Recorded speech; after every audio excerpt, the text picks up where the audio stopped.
So, hello students, this is Brijesh Misra and welcome in my class. Today we are going to discuss ionization energy. हम लोग आज ionization energy के ऊपर काफ़ी important points और उन पे डिस्कशन करने वाले हैं. बहुत इंपॉर्टेंट जो भी सारे एक्स्ट्रा जितना एक्स्ट्रा पॉइंट हो सकता है सब डिस्कस आज इस क्लास में करने वाले. Okay, so welcome in my class again and stay with and join with this class. तो आयनाइजेशन एनर्जी की अगर हम शुरुआत करें तो बात करते हैं बेटा what is the ionisation energy. सबसे पहले हमारा होता है कि आयनाइजेशन एनर्जी है क्या. तो let's we define it the amount of energy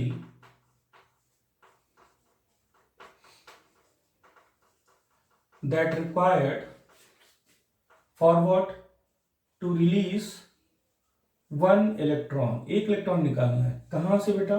from isolated gaseous atom. जब किसी हम आइसोलेटेड गैसियस एटम से एक इलेक्ट्रॉन निकालते हैं तो इसके लिए जो एनर्जी चाहिए, रिक्वायर्ड एनर्जी, उसे हम बोलते हैं क्या? Ionisation energy. मतलब कहने का आयनाइजेशन एनर्जी जो होगी it is a endothermic process. तो very important point, it is endothermic.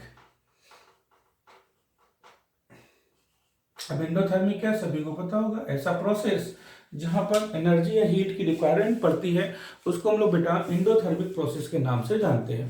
तो आयनाइजेशन एनर्जी हमारी पूरी तरह से एंडोथर्मिक प्रोसेस हुई क्योंकि यहाँ पर हमें एनर्जी की जरूरत पड़ती है. ये ध्यान रखें सभी लोग. आगे बढ़ते हैं. आइसोलेटेड, तो देखो आइसोलेटेड का मतलब क्या होता है? सिंगल, अकेला. वो एटम अकेला है, ठीक है. मतलब ये ग्रुप प्रॉपर्टी नहीं है, ऐसा नहीं है. जैसे देखो हम लोग एक क्वेश्चन डिफाइन करते हैं और दूसरा इंपॉर्टेंट बेटा गैसियस स्टेट से ही निकालेंगे आप इलेक्ट्रॉन. ये नहीं होगा कि आप सॉलिड से निकालें, लिक्विड स्टेट से नहीं, तो गलत हो जाएगा. हमें क्या करना है, हमें यहाँ पर गैसियस फॉर्म हो और वो अकेला हो, आइसोलेटेड हो, तभी उससे इलेक्ट्रॉन निकालेंगे. उसी को हम लोग आयोनाइजेशन एनर्जी कहेंगे. इजंट इट बच्चों? तो चलो देखते हैं हम लोग जरा बात करते हैं यहाँ पर. तो कुछ इंपॉर्टेंट पॉइंट है जिसको मैंने यहाँ पर राउंड ऑफ किया. पहला एक आपका आइसोलेटेड होना चाहिए, आइसोलेटेड एटम होना चाहिए. और दूसरा कैसे होना चाहिए? गैसियस फॉर्म में होना चाहिए. तभी आप उसको आयनाइजेशन एनर्जी कहेंगे. ठीक, ध्यान रखें. आइसोलेटेड मतलब बेटा सिंगल एटम हो, सिंगल एटम. चलिए यहां पर मैं इस क्वेश्चन से समझता हूं तो हमें और अच्छे समझ में आएगा. राइट एंड क्वेश्चन, हम यहाँ पर कुछ क्वेश्चन दे रहे हैं. सपोज दैट, ठीक है, अपना ही नाम ले लेते. ए क्यों ले, B2 लेते हैं. B2 सॉलिड फॉर्म में है और मैंने इसको कुछ एनर्जी दी E1, then it's form twice of B. ध्यान दे जरा इसको. और ये बन गया आपका सॉलिड, प्लस इसने 2 इलेक्ट्रॉन रिलीज कर दिया. ठीक है. नेक्स्ट मैं बोलूं half of B2 gaseous form में है और यहां पर इसने B बनाया गैसियस फॉर्म में, एक इलेक्ट्रॉन इसने निकाल दिया, इसके ऊपर प्लस चार्ज. थर्ड देखो, थोड़ा सा मैं क्वेश्चन अच्छे फ्रेम करने की कोशिश कर रहा हूं.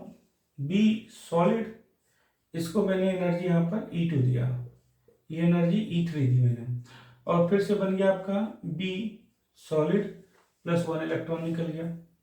फोर्थ मैं एक बार फिर से बोलूं कि भाई हमारे पास B है गैसियस फॉर्म में और मैंने इसको एनर्जी दी E4 और इसने बना दिया आपका B प्लस गैसियस फॉर्म में एंड देन रिलीज 1 इलेक्ट्रॉन. तो कुछ इसमें बताओ आयनाइजेशन एनर्जी कौन सी है. देखो ध्यान से, कौन सी आयनाइजेशन एनर्जी होगी. फर्स्ट, सबसे पहले देखो 2 रूल बताया था. आइसोलेटेड होना चाहिए गैसियस फॉर्म में. तो क्या ये E1 आयनाइजेशन एनर्जी है? तो B2 है, नहीं हो सकता बेटा, सिंगल होना चाहिए था. बोलो समझ पाए? ठीक है. अगर हम यहां पर कहें तो क्या यहां पर बोर आपका जो B है क्या वो सिंगल है? नहीं, ये भी सिंगल नहीं, तो ये भी आयनाइजेशन एनर्जी नहीं. ये सिंगल है but it is in solid form, तो ये भी गलत हो गया बेटा. ये सिंगल है और गैसियस फॉर्म में, तो यस E4 हमारी हो गई आयनाइजेशन एनर्जी. तो होप सो सभी को समझ में आया होगा what is the ionisation energy. तो वी रिपीट अगेन कि हम आयनाइजेशन एनर्जी में क्या देखेंगे। सबसे पहला बात ये देखेंगे बेटा, एटम क्या होना चाहिए, सिंगल होना चाहिए, और कैसा होना चाहिए, गैसेस फॉर्म में होना चाहिए, तभी हम उसको आयनाइजेशन एनर्जी का नाम देंगे, अदरवाइज नहीं देंगे, आयनाइजेशन एनर्जी नहीं कहेंगे। क्लियर? ओके, तो टेक अ पॉज, फटाफट इसको नोट करिए।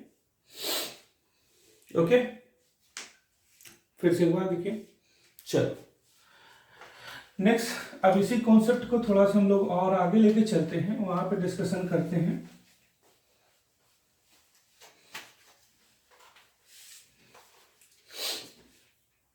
तो यहां पर हमने डिस्कस कर लिया आयनाइजेशन एनर्जी। अब बात करें, ओके तो ठीक है, आयनाइजेशन एनर्जी समझ में आई, बातें समझ में आ रही है आपको। नेक्स्ट बात करें ट्रेंड्स। तो आयनाइजेशन एनर्जी का ट्रेंड क्या है एक्चुअली इन पीरियोडिक टेबल। तो सबसे सिंपल है,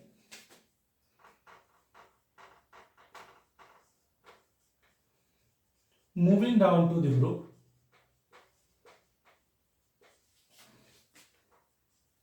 ionization energy decreases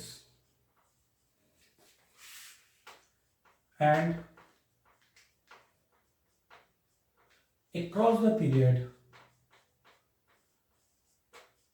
ionization energy increases, और अक्रॉस द पीरियड जो आयनाइजेशन एनर्जी होगी वो इंक्रीज करेगी। ठीक है, गॉट इट। तो इस बात को ध्यान रखें, क्या डाउन टू द ग्रुप जाने पर, ग्रुप में नीचे आने पर, top to bottom ionisation energy हमारी डिक्रीज करेगी, और पीरियड में लेफ्ट टू राइट मूव करेंगे। अगर हम लेफ्ट से राइट की तरफ, ठीक है, पीरियड में लेफ्ट से राइट की तरफ जाते हैं तो आयनाइजेशन एनर्जी इंक्रीज करेगी। ऐसा क्यों हो रहा, later we discuss on this, हम लोग इस पर भी डिस्कस करेंगे। ठीक है, नेक्स्ट बात करते हैं व्हाट इज द यूनिट, और एक बहुत इंपॉर्टेंट सा कॉन्सेप्ट हम आपको बताएंगे भी, वेरी इंपॉर्टेंट कॉन्सेप्ट, बिल्कुल माइंड ब्लोइंग टाइप का, दिमाग मजा आ जाएगा बिल्कुल से। यूनिट की अगर मैं बात करूं तो एनर्जी है, एनर्जी की बहुत सारी यूनिट हो सकती हैं, जिसमें से कुछ आपका बेटा किलो जूल, जूल, कैलोरी, और एक्चुअली में इसको हम आयनाइजेशन पोटेंशियल भी कहते हैं। तो इलेक्ट्रॉन वोल्ट ईवी में भी मेजर किया जा सकता है। तो देखो होता क्या है, समझ ले कुछ units, 1 eV is equal to होता है बेटा, एक इलेक्ट्रॉन पे चार्ज कितना होता है, what is the charge on 1 electron, तो that is the 1.6 into 10 to the power -19 coulomb. तो 1 ईवी इज इक्वल टू इतने ही जूल होते हैं चार्ज ऑफ इलेक्ट्रॉन, ध्यान रखें। ठीक है, तो इस तरह से हम ईवी को जूल में, और फिर 1 जूल इज इक्वल टू क्या होता है, तो 1 जूल इज इक्वल टू बेटा आपका, या किलो जूल अगर है तो 1 kilo joule is equal to 10 to the power 3 joule. इस तरह से हम इसको कन्वर्ट कर सकते हैं। ठीक है, पर एटम पर मोल, यहाँ पर 2 वर्ड होते हैं, इन सब बातों का भी हमें ध्यान रखना होगा। जैसे देखो अगर मैं बात करूं, मैं इलेक्ट्रॉन पर एटम को जूल पर मोल में कन्वर्ट करने वाला हूं। तो ध्यान से देखो, मान लो कोई आपका 1 ईवी है, तो 1 ईवी इक्वल टू क्या है, 1.6 into 10 to the power -19 joule. ये तो आपके एक इलेक्ट्रॉन वोल्ट की यूनिट हो गई। ठीक है, अब मैं इसको क्या करूं, अगर मैं मोल में कन्वर्ट करता हूं, तो देखो मोल, 1 मोल, किसी भी 1 मोल सब्सटेंस में इंटाइटी कितनी होती है, तो आप लोग बेसिक कॉन्सेप्ट पढ़ चुके हैं, पता होगा, एवोगैड्रो नंबर के बराबर 10 टू द पावर 23। तो ये पर एटम के लिए, अगर मैं इसको पर मोल में कन्वर्ट कर दूं तो क्या आ जाएगा, 1.6 into 10 to the power -19 multiplied by 6.02 into 10 to the power 23। Clear? तो 16 6 आपका कितना हो जाएगा, 96 समथिंग।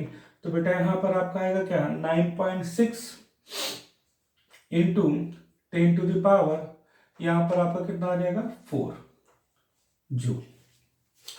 इसी को मैं थोड़ा सा और डिफाइन करूं तो बेटा 96 into 10 to the power 3 joule, या 10 to the power 3 joule equal to क्या होता है, किलो जूल। तो बेटा आपका 96 किलो जूल। अब ध्यान रखें ये पर मोल है, ध्यान रखें, तो किलो जूल मोल इनवर्स, और ये था आपका 1 eV equal to 1 electron volt equal to इतना आएगा। बोलो बात समझ में आई क्या? इसी तरह से हम लोग बेटा कैलोरी भी ले सकते हैं। ठीक है, तो आप सभी को पता है 1 कैलोरी तो 1 कैलोरी इक्वल टू कितने जूल होते हैं? टेक अ पॉज, इसको नोट करो, फिर हम लोग कैलोरी कन्वर्ट कर लेते हैं।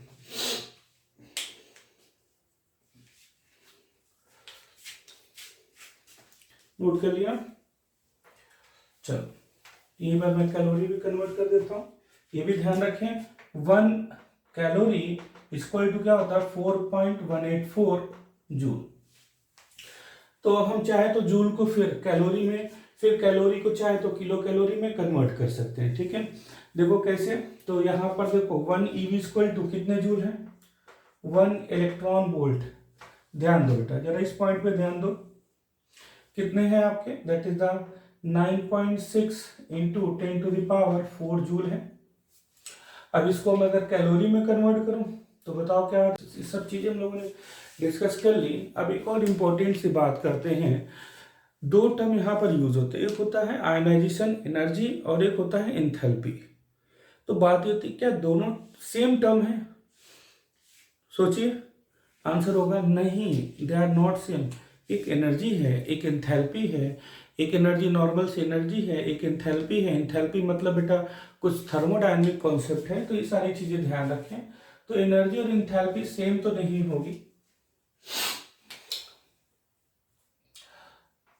सो हम लोग कह सकते हैं कि आयनाइजेशन एनर्जी, अब यहाँ पर बहुत इंपॉर्टेंट पॉइंट, ये बुक में जनरली आपको देखने को नहीं मिलेगा, और आयनाइजेशन पोटेंशियल भी कह सकते हैं हम एनर्जी को, उसमें कोई दिक्कत नहीं है।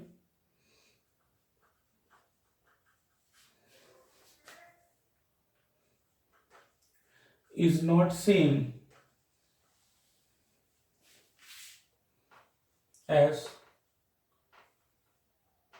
Ionisation enthalpy. ठीक है, आयनाइजेशन एंथैल्पी से सेम नहीं है, दे आर डिफरेंट। ये डिफरेंट है, एनर्जी और एंथैल्पी सेम कैसे हो सकते हैं? Not possible. ठीक, बहुत इंपॉर्टेंट पॉइंट। ये थर्मोडायनेमिक कॉन्सेप्ट है जिसको कभी हम लोग फिर डिटेल में सीखेंगे। आज हमारा टारगेट आयनाइजेशन एनर्जी और एंथैल्पी नहीं है, हमारा टारगेट इन दोनों की कॉमन प्रॉपर्टी है। तो ध्यान दो जरा, इस पर जरा हम लोग डिस्कशन करते हैं।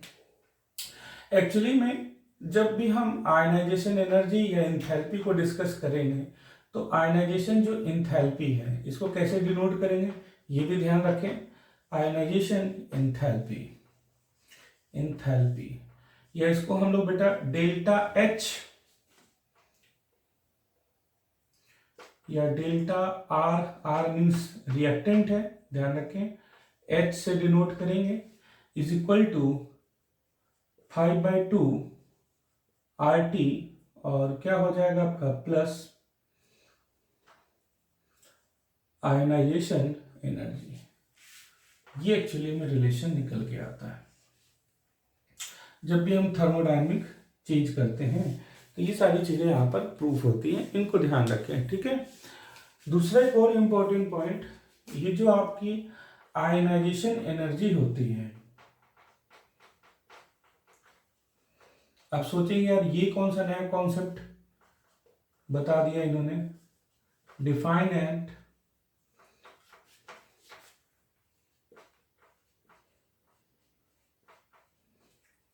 Absolute zero temperature only.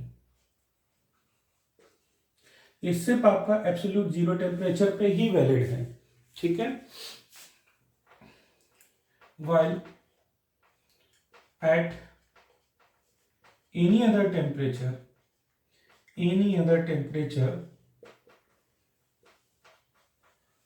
ionization enthalpy is valid। बाकी किसी भी टेम्परेचर पे बेटा आपका आयनाइजेशन एंथैल्पी ही वैलिड होगा, वहां पर फिर एनर्जी कॉन्सेप्ट नहीं लगेगा। अब सोचोगे यार ये हम कैसे सॉल्व करें, तो जनरली ये सब आपसे पूछा तो नहीं जाता है, बट ठीक है, नॉलेज है, इसको ध्यान रखें। ये बेटा बट बिल्कुल 100% सही, इसको ध्यान रखें। बहुत इंपॉर्टेंट कॉन्सेप्ट इस पर हमने डिस्कशन किया। क्या डिफरेंस होता है ये भी हमने आपको बता दिया। बट जनरली अभी तक मैंने कभी एग्जाम में देखा तो नहीं कि आपसे कुछ पूछा गया ऐसा, और आपको ये भी मान के चलना ठीक है एनर्जी इंथैल्पी ये हमें सेम है, बिकॉज हमें कोई डिफरेंस नहीं क्रिएट करना होता, हमें एक कंपैरेटिव प्रॉपर्टी पढ़नी होती है। क्योंकि देखो बहुत सारे एलिमेंट है, कई कई सारे तो ऐसे ग्रुप और पीरियड है जहां पर इनको कंपेयर करना भी बहुत मुश्किल है, जैसे ट्रांजिशन एलिमेंट वगैरह, वहां तो आयोनाइजेशन एंथैल्पी कंपेयर करना भी बहुत मुश्किल है, कोई ट्रेंड फॉलो ही नहीं करते, कोई सीक्वेंस ही नहीं होती। तो हम लोग प्रॉपर्टी जो बेटा कंपेयर करते हैं, याद नहीं करते, भी कंपेयर इट, इसकी कम है इसकी ज्यादा इसकी कम, ऐसे कंपेयर करते हैं। इसलिए कंपेयर करेंगे तो इसको कोई फर्क नहीं पड़ेगा, चाहे एंथैल्पी हो चाहे एनर्जी हो, तो इससे कोई मतलब नहीं है खास, लेकिन फिर भी एक एक्स्ट्रा पॉइंट है, ये ध्यान रखें। चलो ओके स्टूडेंट, तो टेक अ पॉज, नोट करो, फिर हम लोग और आगे बढ़ते हैं। ओके डन, चलो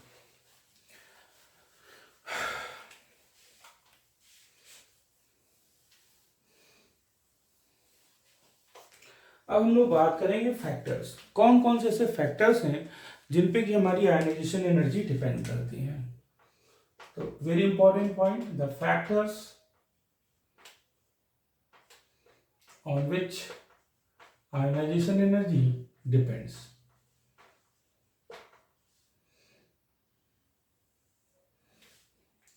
सबसे पहला और सबसे इंपॉर्टेंट फैक्टर हम लोग लेकर आते हैं जेफ। जेफ का मतलब समझ लें, जेफ का मतलब होता है बेटा आपका इफेक्टिव न्यूक्लियर चार्ज, ठीक है। जेड का मतलब है इफेक्टिव न्यूक्लियर चार्ज, ध्यान से देखो, ई डबल एफ का मतलब इफेक्टिव, जेड का मतलब होता है न्यूक्लियर चार्ज।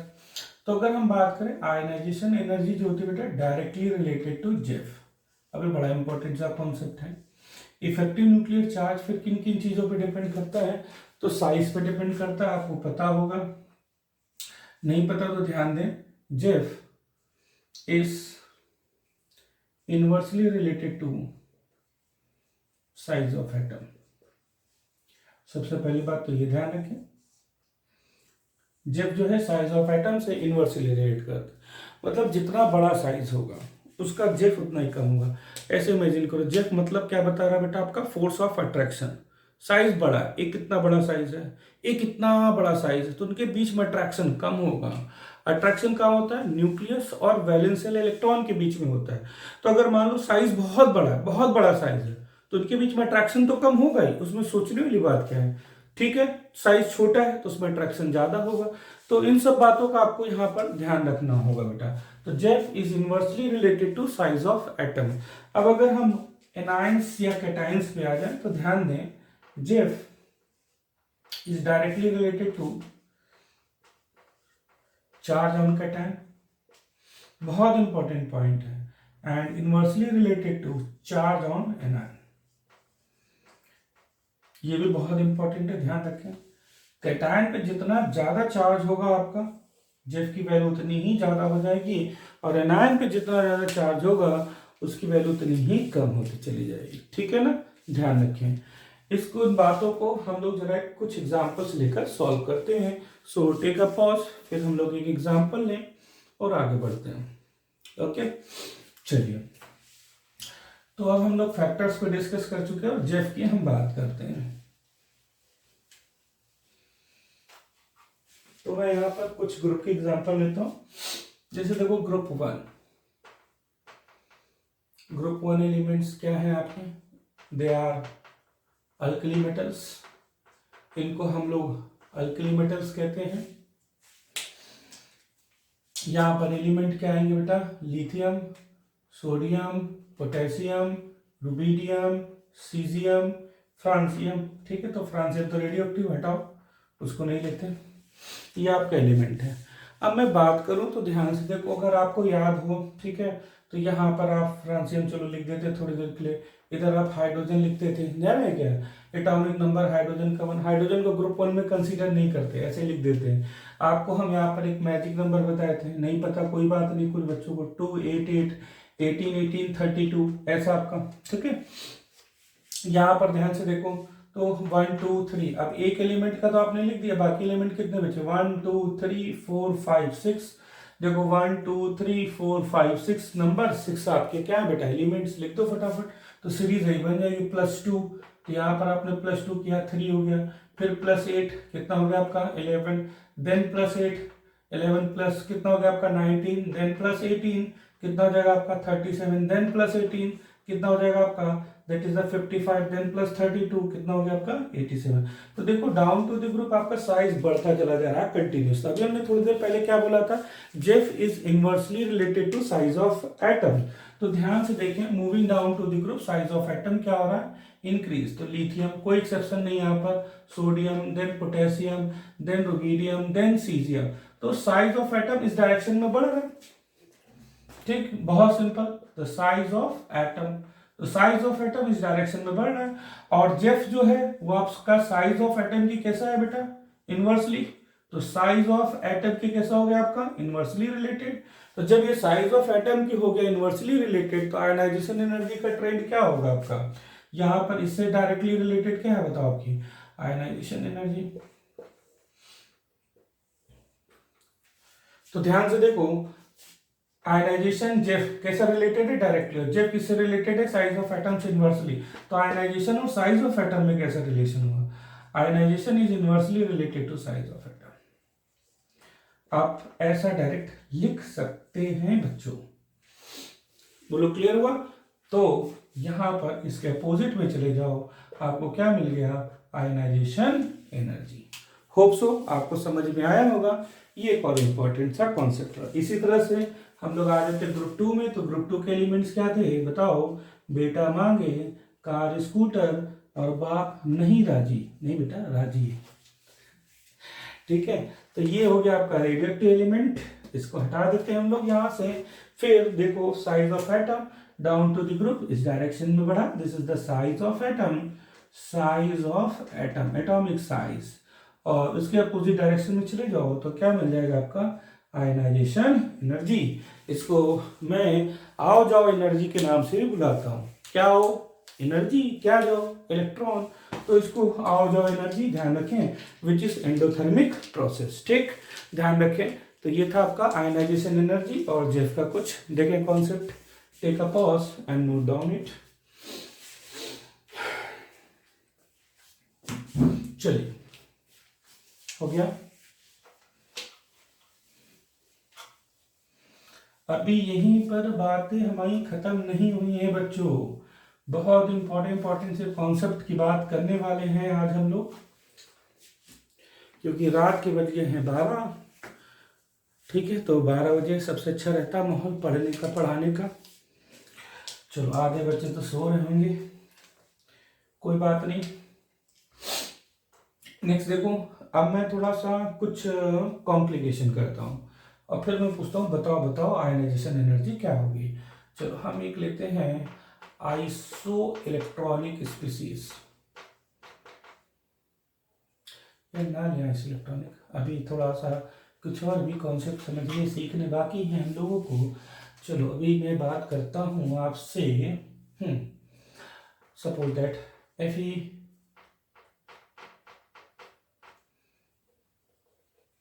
नहीं बात करेंगे अभी तुमसे हम, ठीक है हटाओ। Next next next next next next next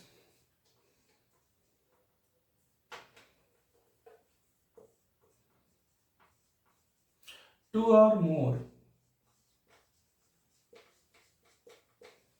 successive ionization energy is always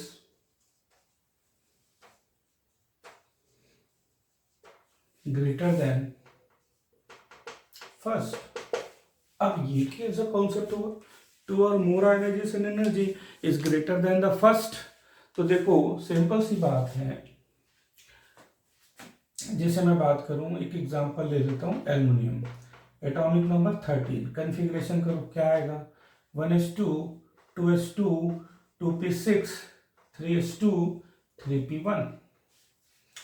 इससे एक इलेक्ट्रॉन निकालो, गैसियस फॉर्म में लेके चलते हैं, प्लस बना दो, क्या हो जाएगा configuration 1s2 2s2 2p6 3s2 3p0।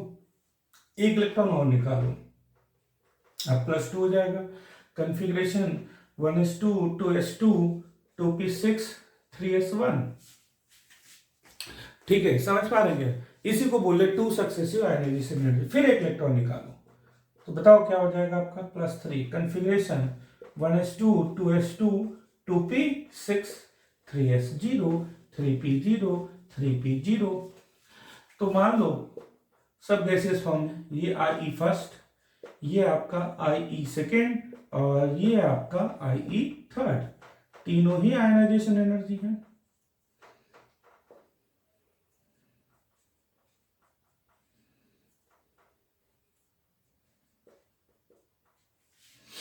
तीनों ही आयनाइजेशन एनर्जी है। पूछे किसकी ज्यादा हो गया आयनाइजेशन एनर्जी, तो वही मैंने बताया बेटा, टू सक्सेसिव और more ionisation is always greater than first. तो ionisation second than ionisation first, इसमें कोई एक्सेप्शन नहीं होगा, ध्यान रखें। ठीक, हमेशा ऐसा ही होगा। ऐसा क्यों होता है?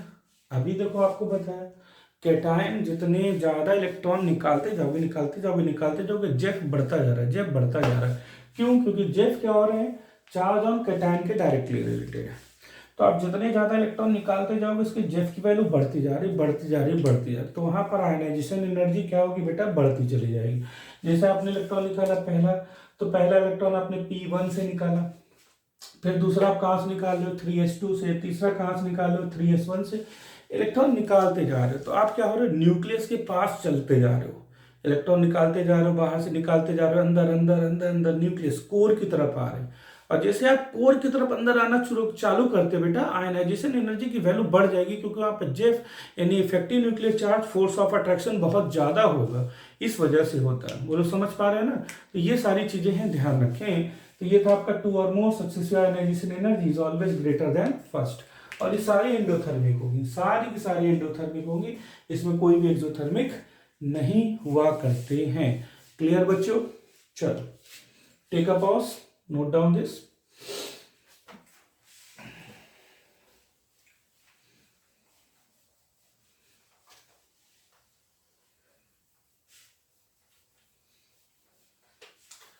नेक्स्ट अब हम लोग बात करेंगे कुछ और पॉइंट्स पे, विच इज कॉल्ड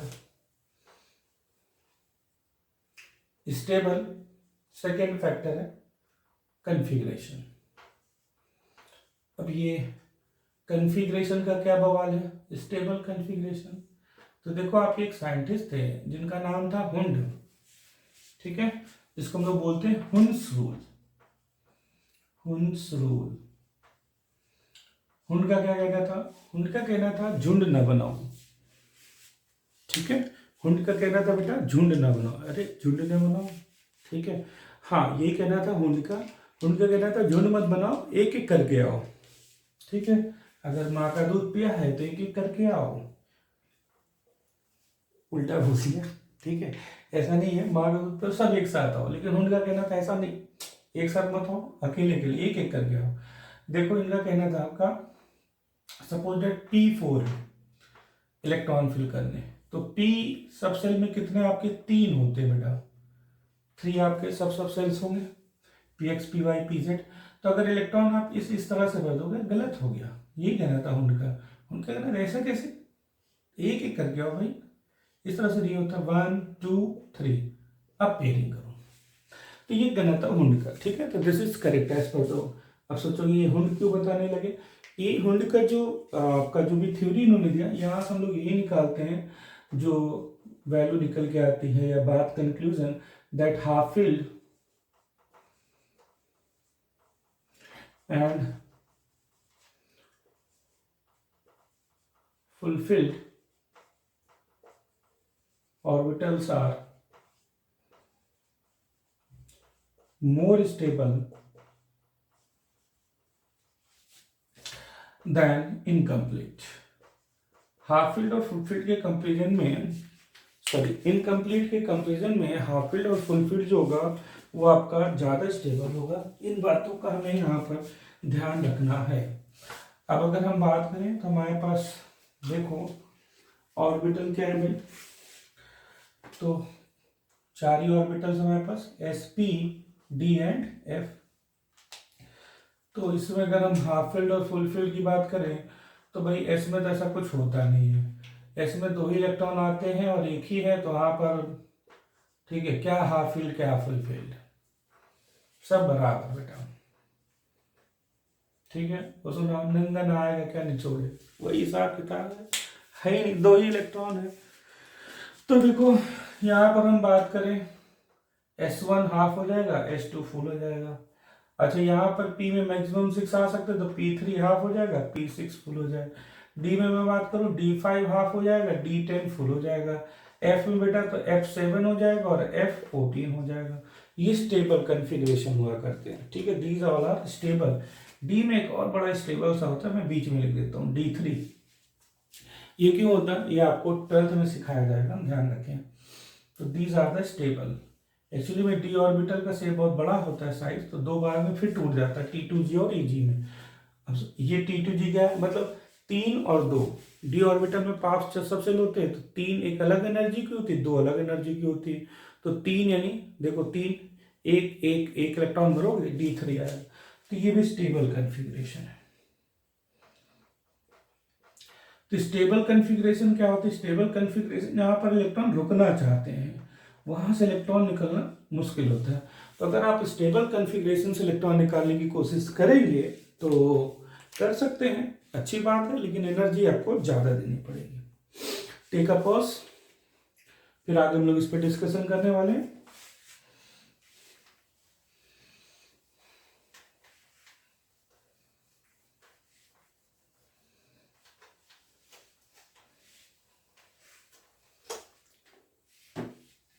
इसका एक एग्जाम्पल लेते हैं और बात करेंगे हम लोग नाइट्रोजन 7 और ऑक्सीजन 8। कन्फिग्रेशन करिएगा ना, क्या आएगा, तो 1s2 2s2, फिर आपका 2p3। और अगर हम 8 का कन्फिग्रेशन करें तो 1s2 2s2 2p4। तो अब जरा देखो, अभी मैंने थोड़ी देर पहले बताया था, ये क्या है आपका P3, ये क्या है आपका P4। P3 मतलब क्या हो गया, म्हणजे हाफ फील्ड, हाफ फील्ड मतलब स्टेबल, और P4 क्या है, इनकम्प्लीट, इनकम्प्लीट। तो ध्यान से देखो यहां पर, जब हम इनकम्प्लीट की बात कर रहे हैं, तो अगर मैं first ionisation energy IE first of nitrogen और IE फर्स्ट ऑफ ऑक्सीजन की बात करूं, तो ध्यान से देखो समझो, पहला इलेक्ट्रॉन कहां निकालोगे आप, P4 से, ऑक्सीजन का इनकम्प्लीट है, और यहां कहां निकालोगे आप, P3 से, हाफ फील्ड है, ये ज्यादा स्टेबल, आयनाइजेशन एनर्जी बढ़ जाएगी। ठीक, अब देखना जरा कहानी क्या हुई। नाइट्रोजन से हमने एक इलेक्ट्रॉन निकाला, ठीक है भाई, तो क्या बन गया N+। जरा इसका कन्फिग्रेशन कर दो, 1s2 2s2 और 2p2, और ऑक्सीजन से एक इलेक्ट्रॉन निकाल दो तो प्लस हो गया। कन्फिग्रेशन बताओ, 1s2 2s2 2p3। भाई एक इलेक्ट्रॉन निकाल दिया ना आपने, ऐसा ध्यान दो, निकाल दिया बेटा, रिलीज कर दिया आपने एक इलेक्ट्रॉन। तो जब P4 है, एक इलेक्ट्रॉन निकाल दोगे, P3 तो बचेगा, P3 तो एक इलेक्ट्रॉन निकाल दोगे तो P2 ही तो बचेगा, तो एक इलेक्ट्रॉन निकाल दिया आपने। ठीक है, अब देखो मान लो अगर हमें दूसरा निकालना है, तो हम बात करें ionisation energy second of nitrogen और ionisation energy second of oxygen. तो दूसरा इलेक्ट्रॉन देखो आपको कहां से निकालना होगा, तो ऑक्सीजन में अब आपको P3 से निकालना होगा, नाइट्रोजन में P2 से निकालना होगा। ठीक है, अब किसकी ज्यादा होगी, तो देखो अब क्या हो गया बेटा, अब ये हाफ फील्ड हो गया। समझ रहे हो पूरी कहानी, इसी को केमिस्ट्री कहते हैं। और ये इनकम्प्लीट हो गया भाई, है बदल गया पूरा। ठीक है, पूरा गेम चेंज हो गया कि नहीं। अब किसका ज्यादा हो जाएगा, then again oxygen is greater than this. बहुत अच्छा क्वेश्चन था ये, ध्यान रखिए। तो इस तरह की बातें हुआ करती हैं केमिस्ट्री में, ये सब आपको समझना है, सीखना है, और बहुत अच्छे से, बहुत बहुत अच्छे से, बहुत अच्छे से सीखना चाहिए। नेक्स्ट बेटा फैक्टर है, दैट इज पेनिट्रेशन पावर। नाम से क्लियर है भाई, कोई चीज किसी से टकराए, उसके जितने अंदर तक पहुंच जाए, अंदर तक एब्जॉर्ब हो जाए, उसको हम पेनिट्रेशन पावर कहेंगे। ठीक है, कोई रेज दी, एक्स रेज दीवार में गई, एब्जॉर्ब हो गई, जितने अंदर तक गई एब्जॉर्ब हो गई, पेनिट्रेशन पावर।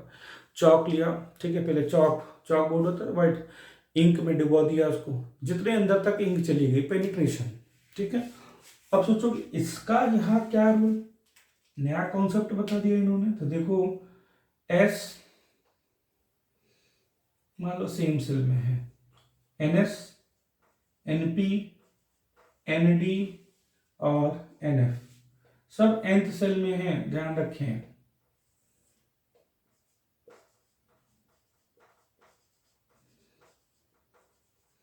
ये होता है बेटा आपका पेनिट्रेशन पावर। मान लो f ऑर्बिटल की शुरुआत फोर्थ सेल से होती है, सपोज दैट मान लो मिनिमम n इक्वल टू हमने ले लिया 4, तो फोर्थ सेल में s भी होगा, p भी होगा, d भी होगा, f भी होगा, ठीक है। लेकिन जो d होगा वो ज्यादा पेनिट्रेट, छोटा साइज है ना, देखो पेनिट्रेशन यानी एब्जॉर्ब होना यानी साइज पे डिपेंड करता है, जितना छोटा साइज उतना अंदर तक जाएगा। Electron, proton, neutron, penetration power किसकी ज्यादा होगी, इलेक्ट्रॉन की, सबसे छोटा इलेक्ट्रॉन है वहां पर, तो सबसे ज्यादा पेनिट्रेशन पावर इलेक्ट्रॉन की, ठीक है, और सबसे कम न्यूट्रॉन की, प्रोटॉन बीच में, ठीक है।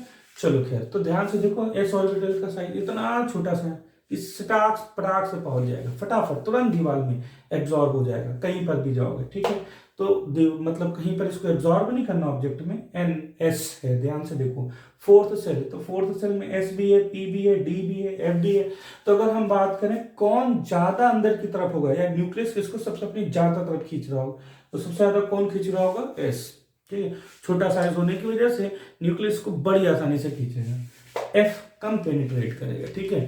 यहीं से ये पॉइंट ध्यान रखिए, यहीं से एक बड़ा इंपॉर्टेंट सा कॉन्सेप्ट हम लोग इनऑर्गेनिक का सीखेंगे, विच is called inert pair effect, और वो पेनिट्रेशन पावर पे ही डिपेंड करता है बच्चों, इसलिए ध्यान रखिए पेनिट्रेशन पावर, ठीक है। तो ये भी हाँ रोल करता है, इसको हम लोग समझेंगे एक एग्जांपल लेकर, which is beryllium and boron. तो beryllium atomic number 4 and boron atomic number 5, configuration करो क्या आएगा 1s2 2s2, और बोरॉन का क्या आएगा बेटा 1s2 2s2 2p1। अब देखो ध्यान से, दिखा क्या, ठीक है, नहीं दिखा कोई बात नहीं, देखो 2 2 n की वैल्यू सेम है ना, और यहां पर भी देखो 2, ठीक है। तो आप बताओ बेरिलियम में पहला इलेक्ट्रॉन कहां से निकालेंगे, S से, ठीक है, सेकेंड सेल के S सबसेल से, और बोरॉन में कहा निकालोगे, तो बोरॉन में सेकेंड सेल के P सबसेल से निकालो, सेकेंड सेल के P सबसेल से निकालो, यहाँ सेकेंड सेल के S सबसेल से निकालने। पेनिट्रेशन पावर किसकी ज्यादा है, S की ज्यादा है। पेनिट्रेशन मतलब ज्यादा, एटम के ज्यादा अंदर तक घुस चुका है कौन, S, ठीक है, या S को न्यूक्लियस बहुत ज्यादा अपने पास खींच के रखे हुए, यानी उसमें बेटा जेफ की वैल्यू ज्यादा है, तो पेनिट्रेशन पावर, या सीधा सीधा यहाँ पर बोलो कि भाई जेफ की वैल्यू ज्यादा होगी, इसी डायरेक्शन में, सेम डायरेक्शन में, जिस डायरेक्शन में पेनिट्रेशन। तो यहाँ से इलेक्ट्रॉन निकालना मुश्किल हो गया बच्चों। तो अगर हम बात करें तो IE first of what, beryllium is greater then IE first of boron, ठीक है। तो यहां पर पेनिट्रेशन पावर और हाफ फील्ड, इनकम्प्लीट फील्ड का भी कॉन्सेप्ट लगा सकते थे। ये आपका फुल फील्ड है, जबकि ये क्या है बेटा, इनकम्प्लीट। तो आप ये कॉन्सेप्ट भी यहां पर अप्लाई कर सकते हैं, ये मत सोचना अरे यहां पर हम बस यही पेनिट्रेशन पावर लगाएंगे, ऐसा नहीं है बेटा, इसको भी आप लगा सकते हो। चलो तो फटाफट नोट करो, टेक अ पॉज, फिर हम लोग कुछ और आगे चल के इंपॉर्टेंस ऑफ कॉन्सेप्ट सीखते हैं। चलिए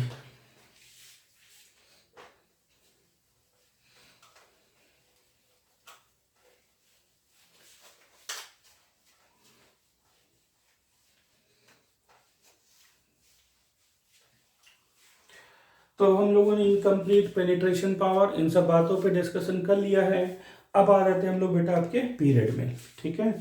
तो देखो फर्स्ट पीरियड, तो अगर मैं फर्स्ट पीरियड की बात करूं बेटा, फर्स्ट पीरियड, तो फर्स्ट पीरियड में हमारे पास एलिमेंट कौन कौन सा है भाई, हाइड्रोजन है और क्या है, हीलियम, तो ऑब्वियसली हीलियम का ज्यादा होगा, ठीक है। लेफ्ट टू राइट जाने पर आयनाइजेशन एनर्जी क्या होती है, इंक्रीज। सेकेंड पीरियड, तो सेकेंड पीरियड में एलिमेंट कौन कौन से हैं, lithium, then beryllium, then boron, then carbon, then nitrogen, oxygen, fluorine, neon। तो एक्सपेक्टेड तो यही है कि भाई लेफ्ट टू राइट जाने पर आयनाइजेशन एनर्जी इंक्रीज करना चाहिए, ऐसा। This is our expected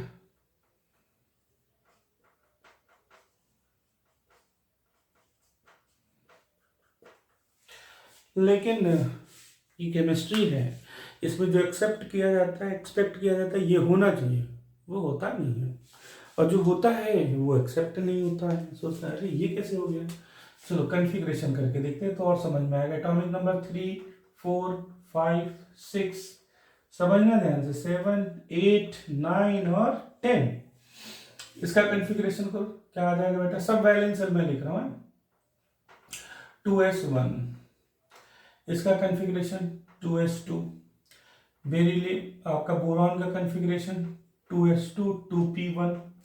carbon का कन्फिग्रेशन तो देखो 2s2, 2p2।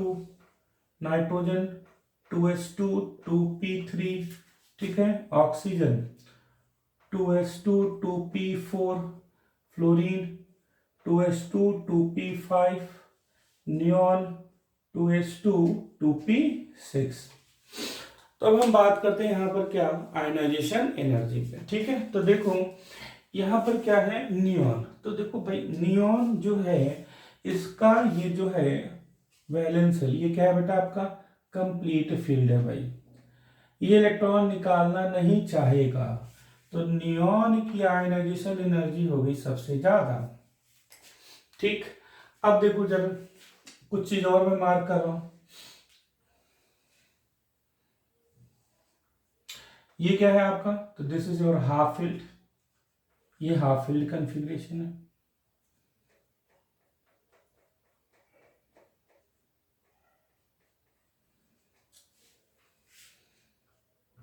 ये पूरी तरह से फील्ड है भाई भरा हुआ, ये भी आपका हाफ फील्ड है। अब किसका ज्यादा होगा, ऑक्सीजन और नाइट्रोजन में तो किसका ज्यादा है आपका, नाइट्रोजन का। लेकिन अगर हम बात करें फ्लोरीन और नाइट्रोजन में किसका ज्यादा है, तो फ्लोरीन का। अब सोचो यार ये कैसा हो गया, अभी तो बता रहे थे हाफ फील्ड है इनकम्प्लीट, इसका तो इनकम्प्लीट है, P5 है। तो देखो बेटा ये जो हाफ फील्ड और फुल फील्ड का जो कंपैरिजन है ये हम नेबरिंग एटम से करते हैं, पड़ोसी से करते हैं बेटा, ये दोनों नेबरिंग एटम, आजू बाजू अगल बगल वालों को करेंगे ना, ठीक है। घर में कुछ कम पड़ जाएगा तो कहाँ जाओगे, बगल के घर में जाओगे ना कटोरा लेके मांगने के लिए मतलब मांगने के लिए, तो बगल वाले पड़ोसी घर में जाओगे ना, कि पड़ोसी के पड़ोसी के पड़ोसी यहाँ चले जाओगे, चले जाओगे तो अच्छी बात है, ठीक है, आप व्यवहारिक हो। लेकिन ऐसा होता नहीं है, तो जब भी कंपैरिजन करें नेबर एटम से करें, ठीक है। क्यों ऐसा क्यों सोचोगे, नहीं नहीं ऐसा तो नहीं, हम नहीं मानेंगे, मानना पड़ेगा आपको, क्योंकि यहाँ पर जेफ भी तो है।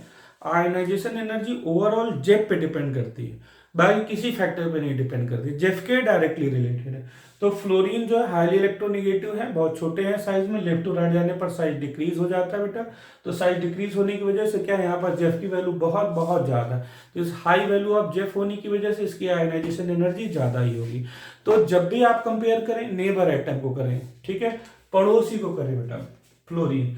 देन ऑक्सीजन और नाइट्रोजन में कौन ज्यादा हुआ, obviously nitrogen, then oxygen, then carbon. अब कार्बन बोरॉन का नहीं कंपेयर करें, कार्बन, ठीक है, बोरॉन और बेरिलियम का कंपेयर करें। तभी आपको बताया था यहाँ पर 2p1, 2s2, तो कौन जीत जाएगा बेटा आपका बेरिलियम, देन आपका बोरॉन, एंड देन सबसे बेचारा गरीब सा आइटम लिथियम। ये है आयनाइजेशन एनर्जी। इसी तरह से सेम ट्रेंड आपको देखने को मिलेगा कहाँ पर, थर्ड पीरियड में। चलो लगे यार उसको भी निपटा देते हैं यहाँ पर, थर्ड पीरियड नहीं तो रह जाएगा। थर्ड पीरियड के एलिमेंट क्या आएगा बेटा आपका बताओ, sodium, then magnesium, then aluminium, then silicon, and then आपका बेटा क्या आएगा आपका, phosphorus 15, and then oxygen 16, then chlorine 17, and then argon 18। तो सबसे ज्यादा आयोनाइजेशन एनर्जी, ठीक है, कन्फिग्रेशन कर देते हैं पहले, 3s1, 3s2, 3p1, फिर आपका 3p2, थर्ड सेल है ना, थर्ड सेल आपका, फिर आपका यहाँ पर बेटा 3p3, 3p4, 3p5, 3p6। तो भैया ये तो हो गया कंप्लीट। तो सबसे ज्यादा कौन होगा आपका, आयरन। फिर आपका बेटा क्लोरीन, देन ध्यान से देखो, इसको कंपेयर करेंगे तो ये हाफ फील्ड, तो देन कौन आ जाएगा आपका, phosphorus, then oxygen, then silicon, और इसको कंपेयर करेंगे तो ये आपका बेटा पेनिट्रेशन पावर लगा दो, चाहे कंप्लीट कन्फिग्रेशन लगा दो, मैग्नीशियम, देन आपका एल्युमिनियम, एंड देन लास्ट में आएगा सोडियम। तो ये था आपका ionisation energy in third period, ठीक है। इसी तरह से बेटा फोर्थ पीरियड में भी आयनाइजेशन एनर्जी सेम होगी, बट वहां पर जो डी ब्लॉक एलिमेंट है, ट्रांजिशन एलिमेंट 21 से लेकर 30 तक, उनको नहीं इंक्लूड करेंगे भाई, उनको नहीं इंक्लूड करेंगे, ध्यान रखें, उनको छोड़ देंगे हम लोग। चलो नोट कर लो फटाफट, टेक अ पॉज, नोट करिए, हो गया। चलो, तो ये था आपका पीरियड सेकंड में, पीरियड थर्ड में, पीरियड फर्स्ट में डिस्कस किया हम लोगों ने, ठीक है। कन्फिग्रेशन वगैरह भी इनका ध्यान रखो। तो पेनिट्रेशन पावर बता दिया, साइज, जेफ, ठीक है बेटा। अब कुछ और भी चीजें हैं जो कि यहाँ पर होती हैं और आयनाइजेशन एनर्जी को बिल्कुल बिगाड़ के रख देते हैं। चलो अब हम लोग बात करेंगे ग्रुप 13 पे। ग्रुप 13 के एलिमेंट क्या क्या है भाई, boron, aluminium, gallium, indium, thallium. तो आयनाइजेशन एनर्जी जो एक्सपेक्टेड है बेटा वो हमारा ये है, boron, aluminium, gallium, indium and thallium down to the group decreases. This is our expected ionisation energy, but chemistry में हमेशा एक्सपेक्टेड हो ऐसा जरूरी तो है नहीं। तो इसका एक्चुअल क्या होगा, तो इसका एक्चुअल होगा बेटा बोरॉन, फर्स्ट एलिमेंट की आयनाइजेशन एनर्जी ज्यादा तो होगी ही, देन आपका थैलियम, ठीक है, देन आपका gallium, then aluminium, and then बेचारा लास्ट में यहां पर आ गया इंडियम। ये आया आयनाइजेशन एनर्जी का ट्रेंड, बिल्कुल से चेंज हुआ, ठीक है। इसको इस तरह से याद रखो, बी से बल्ली, ठीक है, टीएल से थल्ली, जीए से गया, कहा, ऑल इंडिया, याद रख लो, बल्ली थल्ली गया ऑल इंडिया। ये फर्स्ट आयनाइजेशन एनर्जी। सेकेंड में चेंज हो जाएगा, थर्ड में फिर चेंज हो जाएगा, बट सेकेंड थर्ड इन सब चीज़ों के लिए और ट्रांजिशन एलिमेंट के लिए हम लोग नेक्स्ट वीडियो में लेंगे, इस वीडियो में नहीं, ठीक है, उसको उधर कवर करेंगे, तब आपको और ट्रिक्स एंड टिप्स वहाँ सिखाएंगे। चलिए, तो wait for the next video.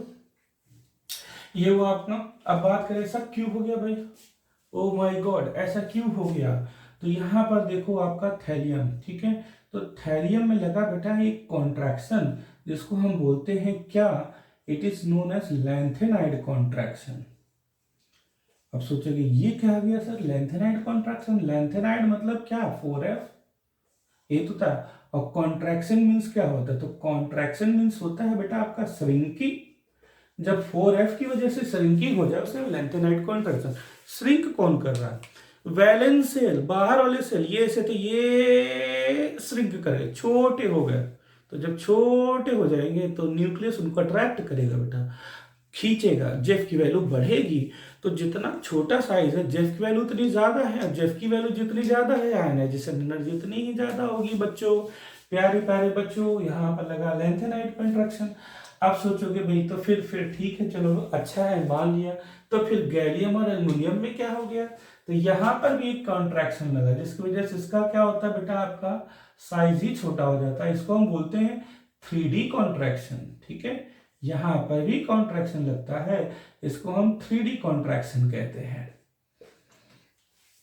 तो इस वजह से ऐसा हो जाता है। तो देखो यहाँ पर लगा लैंथेनाइड कॉन्ट्रैक्शन, तो इसमें जेफ की वैल्यू सबसे ज्यादा, इलेक्ट्रॉन निकालना बहुत मुश्किल, तो बोरॉन देन थैलियम। ठीक, बोरॉन के बाद आया थैलियम डायरेक्ट। अब गैलियम और एल्युमिनियम में किसमें बेटा किसका साइज छोटा होता है, तो यहाँ पर गैलियम का साइज छोटा हो जाता है एल्युमिनियम से। तो thallium then gallium then aluminium then last में आएगा इंडियम। या सिंपल सिंपल सा याद कर लो, बदली थल्ली गया ऑल इंडिया। ठीक है, देखिए रात के बज गए हैं 12 और हमारे हो गए सब 12-11। देखो पढ़ाते पढ़ाते ग्रुप 14 की अगर हम बात करें तो ग्रुप 14 के element carbon, silicon, germanium, then tin, then lead. अब यहाँ पर अगर हम आयनाइजेशन एनर्जी की बात करते हैं तो कुछ ऐसा होना चाहिए, ऐसा हम एक्सपेक्टेड करते हैं, बट ऐसा है नहीं, बिकॉज इट इज केमिस्ट्री। ऐसा होगा नहीं, होगा क्या, carbon then silicon then germanium then lead and then tin. ये यहाँ पर आया आयनाइजेशन एनर्जी। अब यहाँ पर क्या लगा, तो यहाँ पर भी वही लग गया बेटा जो ऊपर थैलियम में था, and it is also known as same वही लैंथेनॉइड कॉन्ट्रैक्शन। अब समझने वाली बात जो है वो ये है, ठीक है, जो थोड़े से होशियार वाले बच्चे हैं वो समझेंगे यार, यहां लैंथेनाइड कॉन्ट्रैक्शन लगा तो थैलियम उठ के पहुंच गया सेकेंड पोजीशन पे, यहां पर लैंथेनाइड कॉन्ट्रैक्शन लग रहा है तो बस। तो ऐसा इसलिए हो रहा है बेटा, जैसे जैसे आप 13 से 14, 15, 16 चलते जाओगे कॉन्ट्रैक्शन तो लगेगा लैंथेनाइड कॉन्ट्रैक्शन, क्योंकि इनके पेनल्टीमेट सेल या इनर कोर सेल में आपके एफ ऑर्बिटल आ चुके हैं, and era orbital is poor shielding effect. Shielding और स्क्रीनिंग क्या, इसको हम लोग फिर कभी देखेंगे। तो ध्यान रखें, तो कॉन्ट्रैक्शन तो होगा ही होगा, या लैंथेनाइड कॉन्ट्रैक्शन होगा, बट उतना डोमिनेंट नहीं होगा। क्यों डोमिनेंट होगा, क्योंकि वैलेंस सेल के अंदर इलेक्ट्रॉन बढ़ते चले जाते हैं, और जैसे जैसे वैलेंस सेल के इलेक्ट्रॉन बढ़ते जाएंगे, जैसे जैसे वैलेंस सेल में इलेक्ट्रॉन ऐड होते जाते हैं बेटा, तो वहां पर उसका कॉन्ट्रैक्शन उतना डोमिनेंट नहीं हो पाता है। नेक्स्ट अगर हम बात करें तो ग्रुप 15, 16 और 17 में कोई एक्सेप्शन नहीं है। चलो nitrogen, phosphorus, arsenic, then antimony and then bismuth, कोई एक्सेप्शन नहीं बेटा। ग्रुप 16 की मैं बात कर लूँ, ठीक है, तो oxygen, sulphur, selenium, then tellurium, then polonium. Group 17 की अगर मैं बात करूं तो बेटा आपका क्या, fluorine, chlorine, bromine, iodine and then astatine. Group 18 की बात कर लूं, इसमें भी कोई एक्सेप्शन नहीं मिलेगा, विदाउट एनी एक्सेप्शन। क्या आएगा बेटा आपका, helium, neon, argon, krypton, xenon and radon, same ऐसा ही मिलेगा। बस एक चीज का ध्यान रखें, ठीक है, कि लेफ्ट टू राइट जाने पर आयनाइजेशन एनर्जी डिक्रीज आपकी इंक्रीज होती है, down to the group increase करती है। लेफ्ट टू राइट जाने पर decrease, down to the group, left to right जाने पर increase, down to the group decrease. तो बेटा सबसे लेफ्ट में कौन है, ग्रुप 1। सबसे राइट में कौन है बेटा, ग्रुप 18 और 17। तो 18 और 17 के आयनाइजेशन एनर्जी सबसे ज्यादा होती है, खासकर 18 वाले, और ग्रुप 1 वालों की आयनाइजेशन एनर्जी सबसे कम होती है, सबसे कम ग्रुप 1। तो ग्रुप 1 में सबसे कम किसकी होगी, फ्रांसियम नहीं, सीजियम। फ्रांसियम रेडियो एक्टिव है। तो अगर मैं पूछूं लीस्ट आयनाइजेशन एनर्जी मेटल, तो आपकी जुबान पे तुरंत आ जाना चाहिए सर सीजियम, CS। और मैं पूछूं most ionisation energy metal element, तो आपके नाम पे तुरंत आना चाहिए सर हीलियम। नहीं समझ पाए, लेफ्ट टू राइट, तो सबसे राइट में कौन है, हीलियम, और down to the group decrease, तो हीलियम सबसे राइट में सबसे ऊपर, सबसे राइट में सबसे ऊपर, ठीक है। और कब देखना है तो कहाँ आना है, सबसे लेफ्ट में सबसे नीचे। कब देखना है तो बेटा सबसे लेफ्ट में और नीचे, लेफ्ट में नीचे कम, और आपको हाई देखना है तो कहाँ जाना, राइट में ऊपर, राइट में ऊपर हाई आयनाइजेशन एनर्जी, और कम है तो लेफ्ट में नीचे low ionisation energy. Take a pause and run down this important concept and we discuss the further concepts fast. Video थोड़ा सा लेंदी है, सो डोंट वरी, ठीक है। 5-10 मिनट में आयनाइजेशन एनर्जी होता नहीं है, लोग कहते हैं हो जाता है, कुछ लोग बताते रहते हैं 10 मिनट में हो गया आयनाइजेशन एनर्जी, 10 मिनट का कॉन्सेप्ट, ऐसा होता नहीं भाई।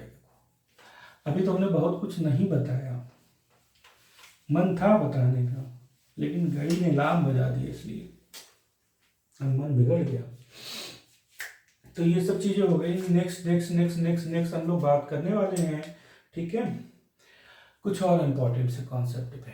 चलो थोड़ा थोड़ा थोड़ा डिस्कस कर लेते हैं। ग्रुप थर्ड, तो ग्रुप थर्ड के एलिमेंट 13 नहीं, थर्ड भी नहीं, थर्ड, सिर्फ थर्ड लिख देता हूँ, ठीक है। थर्ड ए बच्चे समझ लेते हैं, तो थर्ड बी, ठीक है, या ऐसे लिख देता हूँ मॉडल पीरियड थर्ड, मैं इस ग्रुप की बात कर रहा हूँ। तो यहाँ पर क्या है, स्कैंडियम, स्कैंडियम के जस्ट नीचे बताओ एट्रियम, ये सब याद कर लो यार। फिर लैंथेनम एंड देन एक्टेनम। 21 प्लस 18 करो, कितना हो जाएगा बेटा, 39 प्लस 18 कर दो, कितना हो गया आपका 57 प्लस 32 कर दो, कितना हो गया 89। ये ग्रुप थर्ड के एलिमेंट है। तो देखो down to the group ionization energy क्या होती है बेटा आपकी, डिक्रीज। तो अगर आयनाइजेशन एनर्जी की बात करोगे, scandium then yttrium then lanthanum and then actinium, भाई यही आएगी आयनाइजेशन एनर्जी। ठीक, अब जरा ग्रुप 4 में बात करते हैं हम लोग, तब और मजा आएगा। ग्रुप फोर्थ, ठीक है, फोर्थ में आ जाते हैं। तो स्कैंडियम के बाद क्या आपका टाइटेनियम, लैंथेनम, ठीक है, ला हफ्ता हॉफनियम, ठीक है, एंड देन आएगा बेटा आपका अरे जिरकोनियम एंड देन, ठीक है, हॉफनियम, ये आएगा बेटा। ओके, चलो अब देखते हैं जरा। अब इसके बाद वाले एलिमेंट नहीं लेंगे क्योंकि आपके सब वो आर्टिफिशियल सिंथेटिक एलिमेंट हो गए। तो अगर मैं इसकी बात कर दूं तो कितना 22, इसका कितना 39, तो इसका बेटा आपका 40, और फिर वहाँ पर बेटा 57, तो 58 नहीं होगा, बहुत मार खाओगे, 72, क्योंकि 58 से लेकर 71 तक लैंथेनाइड्स एलिमेंट, ठीक है। तो यहाँ पर भी आप जब इसका इलेक्ट्रॉनिक कॉन्फ़िगरेशन लिखोगे तो यहाँ पर 4f14 लिखोगे, क्योंकि इसके पहले 4f आ चुका है, यानी आपके लैंथेनाइड कॉन्ट्रैक्शन लग गया बेटा। और लैंथेनाइड कॉन्ट्रैक्शन तो यहाँ पे बहुत बुरी तरह से लगता है, मतलब बहुत डोमिनेंट होता है भाई, बहुत ज़्यादा वाला लगेगा कॉन्ट्रैक्शन। तो अगर आपने आयनाइजेशन एनर्जी ऐसा लिखा किसी ने, titanium then zirconium and then hafnium, तो ये हो गया पूरी तरह से गलत, क्योंकि यहाँ पर बेटा लग रहा है लैंथेनाइड कॉन्ट्रैक्शन कॉन्ट्रैक्ट हो रहा है, छोटा होता है, छोटा हो रहा है, तो जेफ की वैल्यू बढ़ रही है, नहीं समझ पाए। लैंथेनाइड कॉन्ट्रैक्शन छोटा हो गया साइज, तो जब साइज छोटा हो जाएगा तो वहां पर क्या होगा, जेफ की वैल्यू बढ़ेगी, और जेफ की वैल्यू अगर बढ़ेगी बच्चों तो आयनाइजेशन एनर्जी भी बढ़ जाएगा। इसकी आयनाइजेशन एनर्जी सबसे ज्यादा HF, then titanium, then zirconium बेचारा सबसे लास्ट में चला जाएगा। या यहाँ पर इनकी आयनाइजेशन एनर्जी नियरली इक्वल भी लिख सकते हो, ऐसा कुछ नहीं। चलो इसको एक और एग्जांपल से समझते हैं। ग्रुप 12 ले लेते हैं इसका। तो ग्रुप 12 तो 3D का सबसे लास्ट वाला क्या था, जिंक, और इधर इधर क्या था आपका ये जरूरी नहीं मोहब्बती पंडित अगर कह दे कैडमियम, और एंड देन Hg मरकरी, ठीक है। तो यहाँ पर आयनाइजेशन एनर्जी सबसे ज्यादा मरकरी की हो जाएगी, देन बेटा जिंक हो जाएगा, देन कैडमियम हो जाएगा, ऐसा आएगा ionization energy. Oh my god, बिल्कुल चेंज हो गया। ध्यान रखें ये सब क्यों हुआ, due to lanthanide contraction. Take a pause and write down this. काफी इंपॉर्टेंट से कॉन्सेप्ट हम आपको बता रहे हैं। तो ये तो बेटा कुछ इंपॉर्टेंट से concepts and variation of ionization energy. Some variations is also there, like first ionization energy we discuss here, and instead of first ionization energy there are also the second, third, fourth ionization energy is also there, and it's important concept, and we discuss in the next class, next lecture. Now we are going to explain application of ionization energy, that is also very very important. Listen very carefully. Application of ionization energy. तो हम लोग ionization energy के application की बात करने जा रहे हैं। सबसे पहली बात, अगर आयनाइजेशन एनर्जी लोअर है, ठीक है, लोअर है बेटा, lower the value of ionization energy, तब क्या क्या हायर होगा इस पे डिस्कस करते हैं। आयनाइजेशन की एनर्जी कम है, कम है, सो ठीक ध्यान से देखो, कम है कौन कम है? आयनाइजेशन एनर्जी, यानी उसके पास इलेक्ट्रॉन डोनेट करने की टेंडेंसी ज्यादा है। नहीं समझ पाए? आयनाइजेशन एनर्जी है क्या? एक इलेक्ट्रॉन निकालो, उसके लिए एनर्जी दो, एनर्जी दो, इलेक्ट्रॉन निकालो, एनर्जी दो, इलेक्ट्रॉन निकालो। अब इलेक्ट्रॉन निकालने के लिए कम एनर्जी चाहिए, मतलब वो इलेक्ट्रॉन बड़ी आसानी से निकालेगा बेटा। तो ध्यान रखें, lower the value of ionization energy more the metallic character, more the metallic character. अगर किसी के पास लोअर आयनाइजेशन है, उसका मेटेलिक करेक्टर ज्यादा होगा 0.1, ठीक है, और उसकी क्या होगी? More tendency to release the electron, उसके पास इलेक्ट्रॉन रिलीज करने की टेंडेंसी ज्यादा है, एनर्जी कम है। तो जो इलेक्ट्रॉन रिलीज करते हैं, खुद का क्या करते हैं? Release of electron, oxidation. और जो खुद का ऑक्सीडेशन करते हैं, दूसरों का क्या करते हैं? रिडक्शन। जो खुद का ऑक्सीडेशन करते हैं, दूसरों का रिडक्शन करते हैं बेटा। सो एक्ट एज रिड्यूसिंग एजेंट, यहां से ये भी पूछा जा सकता है बच्चों, and it's a very very important, ठीक है। अब मेटेलिक कैरेक्टर बढ़ गया तो बेसिक नेचर भी बढ़ जाएगा, बेसिक नेचर इंक्रीजेस। बहुत इंपॉर्टेंट पॉइंट ये तीन, ध्यान रखें। चलो नेक्स्ट पॉइंट हम लोग देखते हैं बच्चों, that is the higher the value of ionization energy. अगर हम आयनाइजेशन एनर्जी की वैल्यू हाई कर देते हैं तो क्या क्या बढ़ जाएगा भाई, ठीक है। तो वहां पर बढ़ेगा बेटा आपका more the non metallic character, वो ज्यादा नॉन मेटेलिक होगा, या उसका नॉन मेटेलिक कैरेक्टर ज्यादा होगा बेटा, ठीक है। सेकेंड, यानी मोर, सॉरी, ठीक है, less tendency to donate the electron, इसके पास इलेक्ट्रॉन डोनेट करने की टेंडेंसी कम है, एंड हाई टेंडेंसी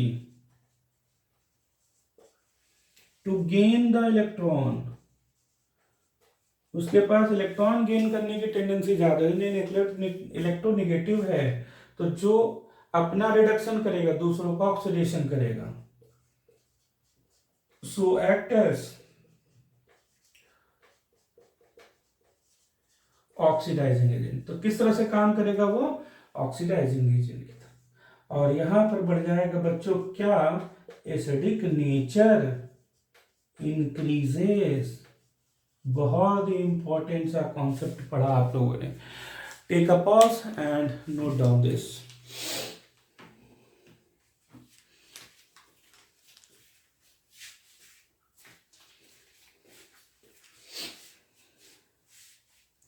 हो गया?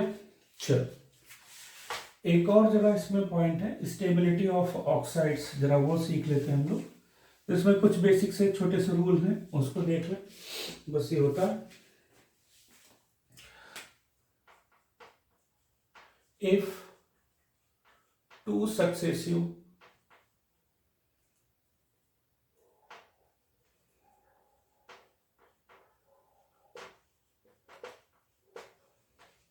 ionization energy of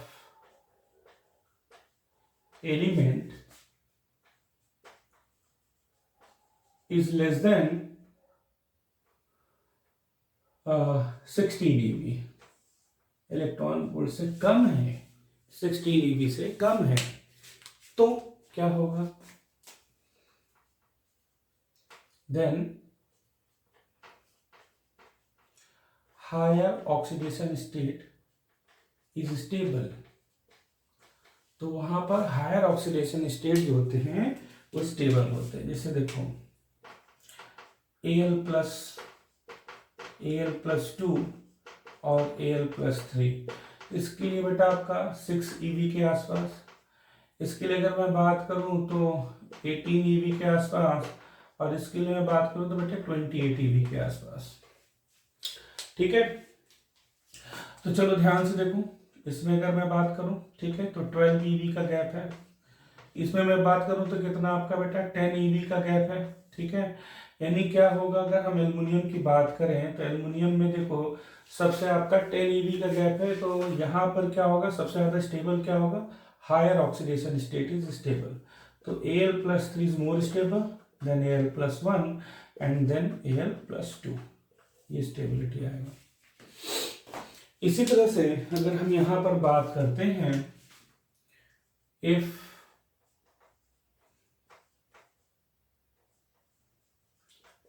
successive ionization energy is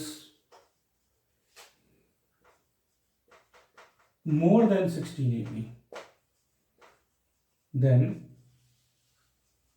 lower oxidation state is more stable। तो इस केस में लोअर ऑक्सीडेशन स्टेट जो होंगे वो ज्यादा स्टेबल होंगे। एग्जाम्पल हम लेते हैं बेटा सोडियम Na+ और Na+2, तो इसकी जो होती है बेटा आपकी क्या होता है, आपका 8 EV के आसपास, ऐसे मैं ले रहा हूँ अपनी तरफ से, ठीक है, लेकिन आसपास की वैल्यू भी 48 EV। तो इसके बीच में गैप कितना हो गया, तो दैट इज द 40 EV का गैप बेटा। तो स्टेबल कौन होगा, Na+ ज्यादा स्टेबल होगा एज कंपेयर टू Na+2। तो ये कोई बहुत नया कॉन्सेप्ट नहीं है। देखो Na+2 यानी दूसरा इलेक्ट्रॉन निकालना बताया जा रहा है कि बहुत बहुत बहुत मुश्किल है और काफी प्रैक्टिकल में ही नहीं है, इतनी ज्यादा एनर्जी देना पॉसिबल ही नहीं है। तो मतलब ये होगा ही नहीं, एग्जिस्ट ही नहीं करेगा, ये एग्जिस्ट करेगा, सिंपल सी बात है।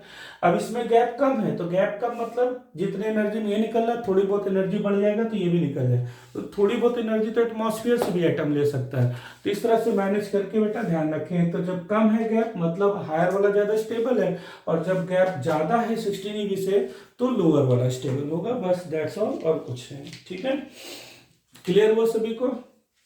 चलिए नोट कर लीजिए। तो होप सो आपको समझ में आया होगा, ठीक है। Okay, so thank you very much. अगर आपको अच्छा लगा तो प्लीज शेयर करें this video. Okay, thank you बच्चों। हम लोग नेक्स्ट जल्द मिलेंगे नेक्स्ट वीडियो के साथ।